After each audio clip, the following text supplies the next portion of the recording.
똑같은 한국어를 사용하는데도 의사소통이 잘 안 되시나요? 오늘은 부부싸움의 이유 중 하나인 언어자본의 차이에 대해 알아보겠습니다. 언어자본이란 말을 통해 그 사람이 어떤 사람인지 알 수 있는 문화적 코드입니다. 성장 과정의 차이로 사람마다 갖고 있는 언어자본은 다릅니다.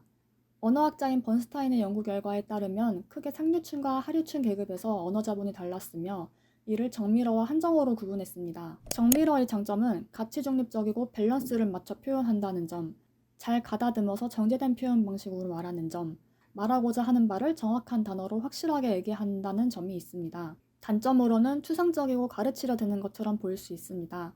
한정어의 장점으로는 간단하고 빠르게 핵심에 도달하기 위한 도구로 적합합니다. 타고난 재치의 언어입니다. 줄임말 사용, 모호한 지칭과 지시대명사, 진부한 형용사, 비하, 비난하는 용어, 잘못된 관용 표현, 문법적 오류, 웅얼거리는 발음, 길고 장황한 설명 등이 특징입니다. 강렬하고 감성적으로 굵고 짧게 호소할 수 있으나 천박함과 실수로 변질되기 쉽습니다. 상류층에 가까울수록 정밀어와 한정어를 상황에 맞게 적절히 조절하여 사용할 줄 아는 반면 하류층 또는 어렸을 때 언어 자극을 원활하게 받지 못하고 자랄 경우 한정어만을 사용할 수 있습니다.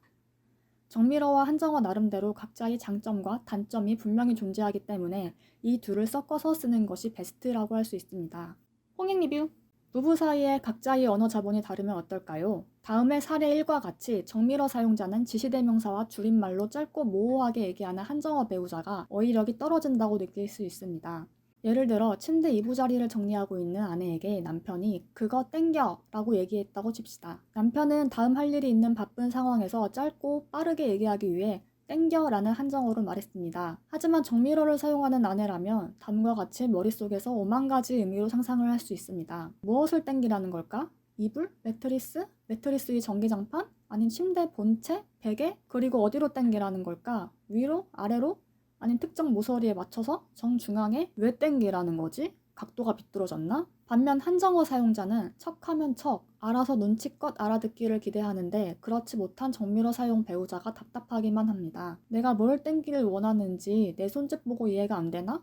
왜 다시 뭘 땡기라고 물어보는 걸까? 전기장판 땡기라고 알려주니까 이제는 어디로 땡기라는지 또 물어보네? 위 상황은 2인용 침대 위에 1인용 전기 매트가 한쪽 끝에만 맞춰져 있는 상황이었습니다. 평소 추위를 타는 사람 쪽에만 전기 매트를 두었는데 남편은 이제 날씨가 더 추워지니 둘이 같이 사용할 수 있도록 가운데로 옮기자는 뜻에서 땡기라고 얘기했던 겁니다. 잘만 얘기하면 매너 있고 로맨틱하게 들릴 수 있는 내용인데 한정어를 사용하면서 부부 사이 혼란이 가중되었습니다. 사례 2. 집 식탁 위에서 멀티쿠커로 낙지 샤브샤브를 해먹다가 2차로 냄비에 옮겨 칼국수를 끓이는 상황. 남편이 부엌에서 칼국수를 끓이며 식탁에서 아직 남은 음식 먹고 있는 아내에게 정리해 라고 말합니다. 정밀어를 사용하는 아내는 정확하지 않은 언어 표현으로 인해 답답함을 느낍니다. 뭘 정리하느냐고 물으면 그거 라는 대답만 들려옵니다. 뭘 정리하라는 걸까? 식탁 위에 음식 걸린 것이 있으니 그걸 닦으라는 뜻일까? 아님 메뉴가 낙지 샤브샤브에서 국수로 바뀌었으니 반찬을 어울리는 걸로 세팅하라는 걸까? 아님 남은 음식 먹지 말고 버리라는 의미일까? 그거가 대체 뭐냐는 거냐? 남편은 자기가 주방에 나서서 열심히 칼국수를 끓이고 있으니 식탁에 앉아있는 아내가 이제 쓰지 않을 멀티쿠커를 자리에서 치워줬으면 합니다. 식탁 위에 자리 차지하고 있는 멀티쿠커를 치우면 좀 더 넓고 쾌적한 환경에서 먹을 수 있기 때문입니다. 그래서 정리하라고 얘기했는데도 아내는 또 알아듣지 못하고 뭘 치우냐고 되묻습니다. 언제까지 하나하나 일일이 설명해줘야 하는지 답답하기만 합니다. 이러한 사례들이 반복될 경우 소통에 답답함이 쌓여 저 사람하고는 말이 통하지 않는다는 인식이 생기게 됩니다. 특히 한정어 사용자는 바깥에서와 집에서 하는 대화 방식이 다른데 사회생활을 할 때는 정제된 언어로 정확히 표현하나 집에 들어와서는 자기가 편한 한정어만을 쓰기 쉽습니다. 한정어는 주로 편한 사이에서 주고받는 대화이기 때문입니다. 따라서 부부 사이에 한정어가 오고 가기 쉽고 그만큼 대화에 오해의 소지가 생길 수 있습니다. 또 자신이 성장한 가정이 지시대명사로 소통하는 환경이었다면 독립한 후 가정에서도 똑같이 한정어를 사용할 것입니다. 한정어가 하류층 노동자 계급에서 많이 사용하는 언어라고 해서 나쁘다는 의미는 아닙니다. 노동자 가정 등 여유가 없는 상황에서는 빠른 시간 안에 말을 효율적으로 임팩트 있게 전달하는 한정어가 발달할 수밖에 없습니다. 어휘 능력이 떨어진다기보다 환경적, 바쁜 상황적 이유로 인해 짧게 말하는 것입니다. 언어로 전달되지 않는 부분은 바디랭귀지나 눈치, 코치로 소통합니다. 홍익 리뷰! 위 한정어를 이렇게 정밀어로 바꿔볼 수 있습니다. 땡겨. 우리 이제 추워지니까 전기매트 같이 쓸까? 전기매트를 가운데로 옮기자. 정리해. 우리 이제 멀티쿠커는 필요 없지? 내가 칼국수 끓이는 동안 멀티쿠커는 자리에서 치워줘.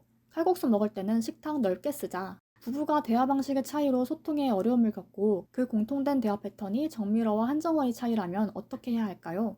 각자의 말하는 습관과 상대방의 언어 패턴을 이해해야 합니다. 정밀어 사용자는 최대한 그 상황에서 상대방이 무엇을 말하는지 추측할 필요가 있습니다. 언어적 정보 외에도 바디랭귀지, 눈빛, 앞뒤 맥락 등 전체적인 분위기를 헤아려 비언어적 소통을 캐치해야 합니다.